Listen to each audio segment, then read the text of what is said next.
प्रिय विद्यार्थियों, कल के वीडियो लेक्चर में हमने अधिनायक तंत्र के गुणों की विस्तार से चर्चा की।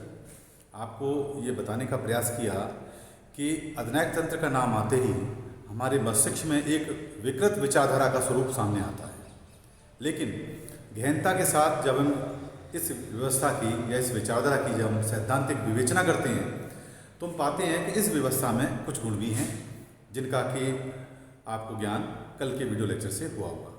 फिर भी अधिनायक तंत्र के व्यवहारिक स्वरूप में क्या दोष उत्पन्न होते हैं जिसके कारण आज के संदर्भ में यदि देखा जाए तो अधिनायक तंत्र की व्यवस्था को कोई भी सिस्टम स्वीकार नहीं करता है।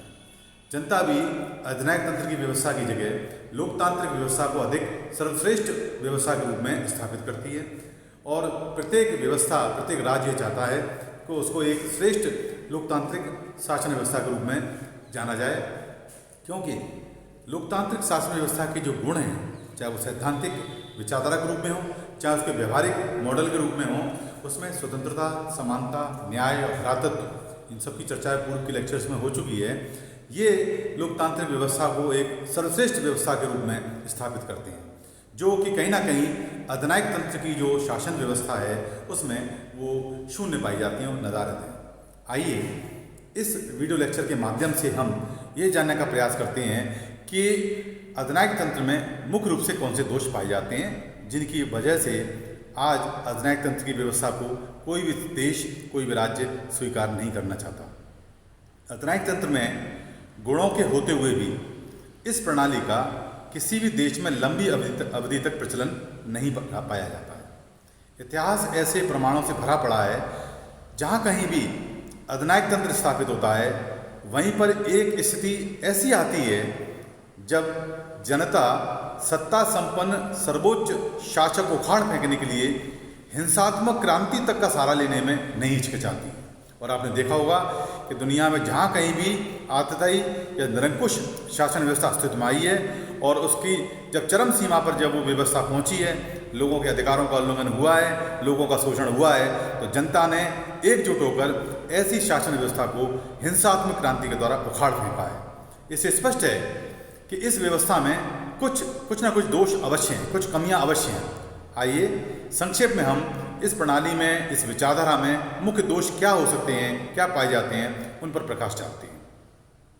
इस व्यवस्था में व्यक्ति के व्यक्तित्व का सम्मान नहीं होने के कारण व्यक्ति को सब कुछ सुविधाएं होते हुए भी उसे अपने व्यक्तित्व की इच्छा अनुसार विकसित करने का वातावरण नहीं मिलता।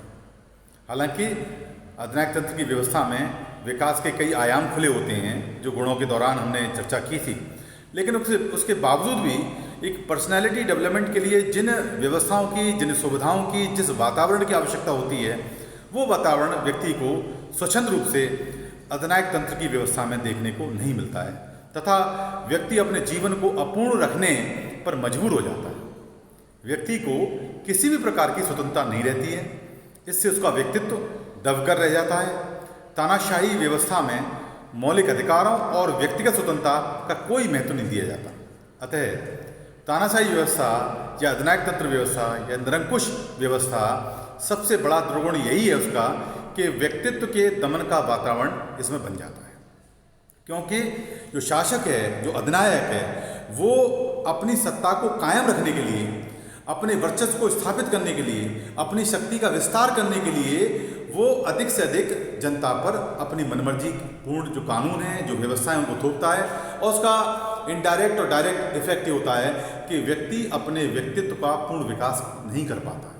सुविधाएं सारी होती हैं, सारे फैसिलिटीज़ उसको मिली होती हैं, विकास के सारे आयाम होते हैं, उसके बावजूद भी एक जो व्यक्तिगत स्वतंत्रता होती है, एक जो मूल अधिकार होते हैं, वो अधिनायक तंत्र की व्यवस्था में हमें देखने को नहीं मिलते हैं। और यही एक सबसे बड़ा दोष है कि इसमें व्यक्ति के व्यक्तित्व का दमन करने जैसा माहौल और वातावरण होता है। दूसरा दोष हमें ये देखने को मिलता है कि अधिनायक तंत्र शासन व्यवस्था में अत्याचार और अनाचार का बहुत ज़्यादा बोलबाला होता है। अधिनायक अपनी सत्ता को बनाए रखने के लिए आतंक का माहौल पैदा करता है, विरोधियों का बर्बर तरीकों से सफाया कर दिया जाता है, इससे मानव भयग्रस्त होकर जेल के सीखचों में बंद सा हो जाता है। देश हित में कही गई बात भी अगर तानाशाह की इच्छा के प्रतिकूल होती है तो उसे ठुकरा दिया जाता है और उस व्यक्ति के विरुद्ध जो जिसने विरुद्ध की बात कही है, जिसने उसको देशद्रोही कहकर मौत के घाट तक उतार दिया जाता है। तो आप देखिए कि जहां हम लोकतंत्र की बात करते हैं और लोकतंत्र में जहां अभिव्यक्ति की स्वतंत्रता उसकी आत्मा है, व्यक्ति को अपने विचारों को प्रकट करने की पूर्ण स्वाधीनता होती है, चाहे वो विचार सरकार के विरुद्ध हो, चाहे किसी अन्य व्यवस्था के विरुद्ध हो। दोषों को उजागर करने के लिए व्यक्ति को अपने विचारों की अभिव्यक्ति का संविधान में पूर्ण स्वतंत्रता होती है, उसका अधिकार होता है। लेकिन अधिनायकवादी व्यवस्था में जैसा हमने देखा कि अधिनायक के विरुद्ध एक शब्द भी कोई भी व्यक्ति नहीं बोल सकता। यदि वो अपने व्यक्तिगत विचारों को स्वतंत्रता के आधार पर जो कहीं ना कहीं अधिनायक तंत्र की व्यवस्था है या अधिनायक के विरुद्ध जाती हैं, उसको राजद्रोह माना जाएगा और उसका पनिशमेंट आप जानते हो कि मौत के घाट तक उतार दिया जाता है। आप देखिए अरब कंट्रीज़ में पूर्व के समय में वहाँ यदि कितने कठोर कानून हैं, आँख के बदले आँख, हाथ के बदले हाथ, ये सब क्या है? ये कहीं ना कहीं एक अधिनायकवादी प्रवृत्ति है, उसका ही प्रतिरूप है। इसलिए लोकतंत्र की तुलना में यदि अधिनायकवादी व्यवस्था की हम विवेचना करते हैं तो हम पाते हैं कि इस व्यवस्था में व्यक्ति को अपने अधिकारों की, अपनी स्वतंत्रता की छूट नहीं होती है और वो व्यक्ति पूर्णतः अधिनायक की इच्छाओं के अनुकूल उसकी कठपुतली बनकर ही अन्य व्यवस्थाओं का प्रयोग कर सकता है। यदि वो प्रतिकूल होती हैं तो उसका हर्जाना भुगतना होता है। एक और दोष पाया जाता है कि तानाशाही व्यवस्था में देश के लिए अहितकर होती है। इस व्यवस्था में निर्णय एक व्यक्ति का होता है जो किसी का भी विरोध या सुझाव स्वीकार नहीं करता। इससे तानाशाह द्वारा लिए गए गलत निर्णयों का अहितकर प्रभाव सारी प्रजा को भुगतना पड़ता है। आप देखिए लोकतंत्र की सबसे बड़ी बात क्या है कि वहाँ जो विपक्ष है या दूसरा जो समूह है वो विरोध करता है, उस विरोध में कहीं ना कहीं जन समुदाय का हित समाहित होता है। विरोध से शासक को ये पता लगता है कि उसकी नीतियों में क्या कमियां हैं, क्या दोष हैं। उदाहरण के तौर पर आज के संदर्भ में देखें कि किसान आंदोलन चल रहा है और इस किसान आंदोलन किसके विरुद्ध चल रहा है कि केंद्र सरकार के द्वारा जो 3 किसान बिल लाए गए हैं, उन किसान बिलों को यदि एग्जीक्यूशन होता है तो उससे किसानों के हितों पर कितना कुठाराघात हो सकता है। कुछ किसानों ने मिलकर के उसका विरोध किया और सड़कों पर आए, जगह जगह जो है विरोध प्रदर्शन हो रहे हैं। तो इस विरोध प्रदर्शन के द्वारा, चाहे वो जनता के द्वारा हो रहे हों, चाहे एक वर्ग के द्वारा हो रहे हों, चाहे वो विपक्षी दलों के द्वारा हो रहे हों, इससे कहीं ना कहीं सरकार को अपनी नीतियों पर पुनः मंथन करने का एक अवसर मिलता है और वो ये देखते हैं कि इन नीतियों में क्या सुधार संभव है जिससे कि अंततोगत्वा जनता का हित सध जाए, जनता के हित की साधना हो सके। लेकिन दूसरी तरफ आप अधिनायकवादी व्यवस्था में देखो, वहाँ पर ये चीज़ें नहीं हैं।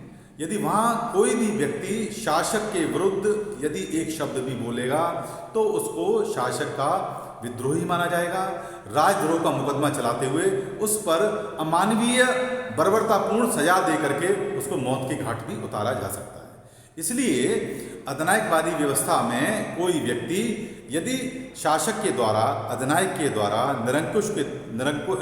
जो निरंकुश शासक है उसके द्वारा यदि कोई गलत नीति का भी क्रियान्विति की जा रही है तो उसका प्रतिरोध करना संभव नहीं है। यदि प्रतिरोध करता है तो उसको नतीजा मिल सकता है। अधिनायक का हर निर्देश लोगों को मानना पड़ता है, चाहे वह निर्देश राष्ट्रीय हित में हो या नहीं हो। इस प्रकार तानाशाही व्यवस्था में राष्ट्रीय हितों का समुचित संरक्षण नहीं रहता। ये खास बात है, क्योंकि जब अधिनायक अपनी मनमर्जी पूर्वक अपनी इच्छा के अनुसार कोई कानून, कोई व्यवस्था, कोई पॉलिसी लागू करता है जनता के ऊपर और उसका विद्रोह बिल्कुल सहन नहीं किया जाएगा, तो उसको किस प्रकार पता लगेगा कि राष्ट्रीय समस्याएं क्या हैं, राष्ट्रीय हित क्या हैं और राष्ट्रीय हितों का संरक्षण किस प्रकार हो। क्योंकि जनता की राय के द्वारा, जनता की कभी कभी विद्रोह के द्वारा या विरोध के द्वारा या उसके जनमत के द्वारा, उसकी राय के द्वारा शासन वर्ग को या शासक वर्ग को ये पता लगता है कि राष्ट्र का हित क्या है, राष्ट्र का हित, इसका संरक्षण किस प्रकार हो।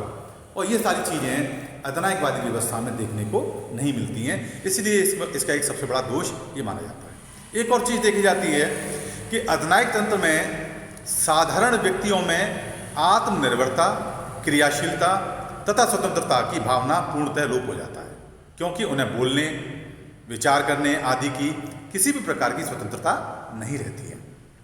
इस व्यवस्था में व्यक्ति का तन, धन और यहाँ तक कि मन भी अधिनायक के लिए हो जाता है और उसे अधिनायक जिधर हाके उधर ही चलने के लिए मजबूर होना पड़ता है।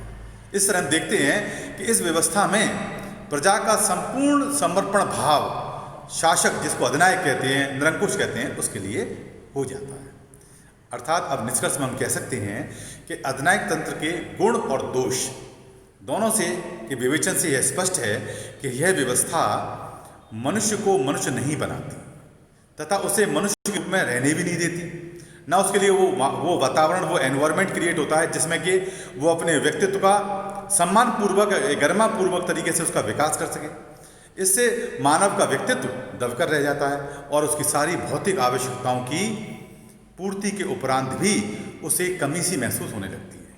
उसका जीवन एक कैदी, एक गुलाम जैसा हो जाता है। इसलिए ही अधिनायक तंत्र के अनेक लाभों के होते हुए भी, जिनकी चर्चा हमने पूर्व के वीडियो लेक्चर में की थी, व्यक्ति इस व्यवस्था के अंतर्गत रहना पसंद नहीं करता। इस शासन में व्यक्ति के लिए सब कुछ रहता है, विकास के कई आयाम खुले होते हैं और जैसे गुणों में कहा कि राष्ट्र की जो प्रगति है, जो विकास है, वो द्रुत गति से होता है, नीतियों की क्रियान्विति त्वरित होती है। ये सारा कुछ होने के बावजूद भी उसको एक ऐसी व्यवस्था में घुटन सी होने लगती है, क्योंकि व्यक्ति केवल रोटी के लिए जीवित नहीं रहता, उसके अलावा उसे बहुत कुछ पाना और करना चाहता है, जो केवल सोचने, विचारने या जो अभिव्यक्ति की स्वतंत्रता है, फ्रीडम ऑफ एक्सप्रेशन है, उसके वातावरण में संभव हो सकता है।